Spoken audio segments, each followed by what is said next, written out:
On parle d'une motrice qui a été mise en œuvre en 1957, date où il y a eu l'électrification de la ligne. Et forcément, la mécanique a subi pas mal d'à-coups. On parle d'une ligne de 11,5 km de long, 25% de pente, exploitation été, hiver, des roches, de la glace, poussée de la neige. C'est très dur pour tout ce qui est mécanique. On n'arrivait plus à trouver des pièces détachées pour faire perdurer l'installation à plus long terme.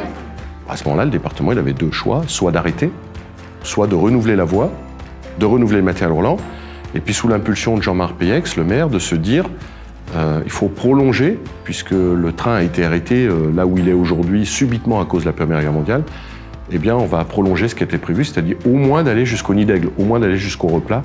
Quand on parle de train, forcément, il roule sur une voie, et la voie, il faut l'entretenir. Et donc, grâce aussi au département, il y a quelques années de ça, un lourd programme de rénovation de la voie a été mis en œuvre, et il est quasi terminé. Le parcours du tramway du Mont-Blanc, c'est le parcours de la découverte de la nature et des paysages fantastiques de cette vallée de Bionnassay. À l'origine, on est sur du transport de personnes.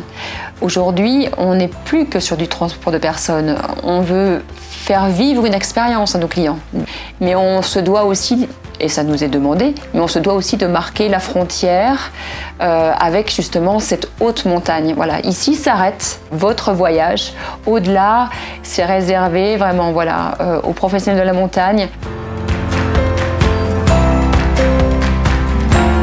Donc là, on a travaillé sur le design. Le but, c'était de garder cette authenticité qui fait la force et l'âme du tramway, mais en y ajoutant un côté confortable, forcément, qui soit un peu plus moderne à l'intérieur. On a travaillé sur des porte-skis. On a travaillé aussi sur toute la partie environnementale avec la mise au point de récupération d'électricité à descente, 20% de gagné. Les trois motrices d'aujourd'hui portent les prénoms des trois filles du directeur de l'époque, Anne, Marie et Jeanne, et que comme la nécessité d'avoir une quatrième motrice s'est fait jour, il a fallu lui trouver un nom.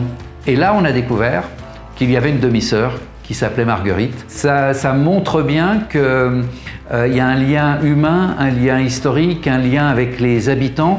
J'ai pu entendre certains conducteurs qui, quand ils ont vu arriver la Marie, ils ont dit « à ma petite », c'est des petits mots « à ma petite »,« à la petite ». Déjà, on sent une petite forme d'affection qui est en train de naître entre eux et puis ces nouveaux trains. L'arrivée de Marie, on peut la voir avec ce nouveau design qui est vraiment sympa. Sa nouvelle conduite nous a rassurés dans l'ensemble.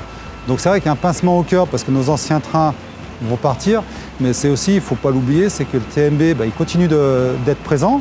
Il sera encore présent dans plusieurs années. C'est du nouveau matériel. Donc à titre, je dirais, personnel, c'est une grande chance de pouvoir participer à l'arrivée de ces nouveaux trains aujourd'hui. Les conducteurs et toute l'équipe du TMB attendaient avec vraiment une grande impatience ces nouveaux trains. Pourquoi? Parce que les anciens commençaient à dater, à connaître des problèmes d'obsolescence, du coup des problèmes de fiabilité, et étaient très exigeants en termes de maintenance. Et du coup, pour eux, ça devenait vraiment nécessaire de les remplacer. Donc, ces nouvelles machines et Marie, ils l'ont vu arriver un peu comme le Messie. Beaucoup d'appréhension au début d'avoir ces nouveaux trains, parce qu'on était vraiment dans l'inconnu. On connaissait très bien nos anciennes machines, donc on avait une certaine souplesse, on va dire, dans notre travail. Aujourd'hui, c'est un nouveau projet. L'ensemble des conducteurs qui ont conduit aujourd'hui, ils sont ressortis de la cabine avec un grand sourire. Ils ont apprécié le confort, ils ont apprécié les performances, le silence. Ils ont apprécié l'ergonomie aussi, sûrement aussi la nouveauté, parce que le fait d'être dans un train neuf est magnifique. Je trouve que pour eux, c'est valorisant. Je les comprends quand ils ressortent avec le sourire. Alors la première prise de contact, ça a été vraiment quelque chose d'exceptionnel, parce que c'est un nouveau train. Et puis dans ce nouveau train, tout a changé, une nouvelle technologie, donc rien à voir avec nos anciennes machines. Une facilité, je dirais, de conduite totalement différente. Un accès différent, enfin quelque chose de vraiment nouveau, et puis c'est totalement génial. C'est vraiment top.